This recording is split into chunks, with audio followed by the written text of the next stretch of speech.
When you look at this stick, man, you'll probably notice one thing. It's terrible. So I think it's time we make a new one.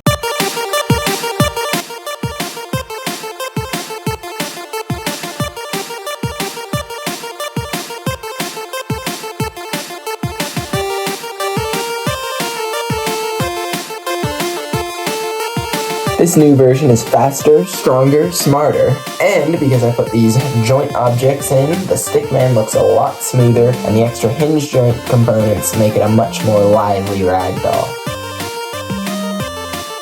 This episode is all about multiplayer. Not online multiplayer, I'm too dumb for that. This episode is all about local multiplayer. Online multiplayer's stinky cousin who picks his nose and licks his lips. But he's the only cousin your age, so he follows you around all Thanksgiving and tells you all about the horrors of World War I combat. And now the way that the player works currently is it's its own game object that is controlled by pressing different buttons on the keyboard. But in order for local multiplayer to work, it needs to be a player prefab that can be copied multiple times into the world and can be controlled by a number of different controllers. This means we need a player input manager, which basically does all of this on its own without much input from me. Okay, so I can press a button on the keyboard and a player will join, that I can move around.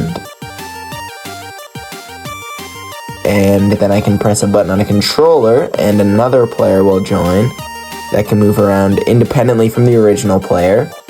And this should work for an unlimited amount of players. And look, they're best friends. Should I be censoring this? Also, I made it so the players can change colors, so that's cool.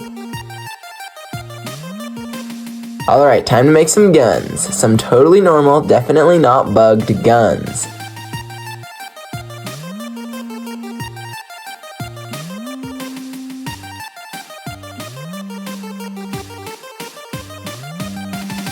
I made 4 different types of guns. The revolver is the most basic gun, a good all-rounder. The shotgun does less damage than the revolver per bullet, but shoots 3 bullets, making it very good at close range. The sniper's bullets deal more damage the longer they travel, making it very good at long range. And the lobber shoots bullets with gravity, making it good at shooting over obstacles. So I started adding maps to the game, but I was encountering a weird issue where the map would immediately explode whenever the game started. What was happening was the players were colliding with the map before they could be teleported to their spawn locations and sending everything flying. I initially solved the issue by simply raising the floor that the players were on, but ignoring this issue would lead to a much more subtle problem that would give me a lot of headaches trying to fix later. Anyway, I made some lava particles using Unity's particle system, which I've been told is a pretty great system for making particles in Unity.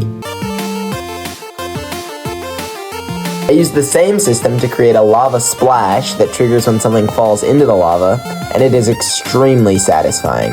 Okay, so it was finally time to add some more maps. I created 3 different maps that are all pretty fun to play. Remember that clipping issue I was having earlier?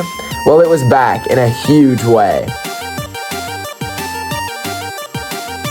Whenever I playtested the game with friends, our characters would start the game inside of each other and not teleport to the spawn location. What was happening was the players would collide with each other while moving to their spawn point and get stuck, which was not good. You can see it happening in this clip where I spawn a bunch of players and teleport them all at once. To fix this and that map issue from earlier, I disabled all the colliders on the player, teleported them, and then re-enabled them.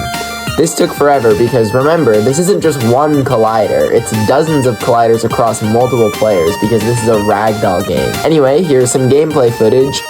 Bye!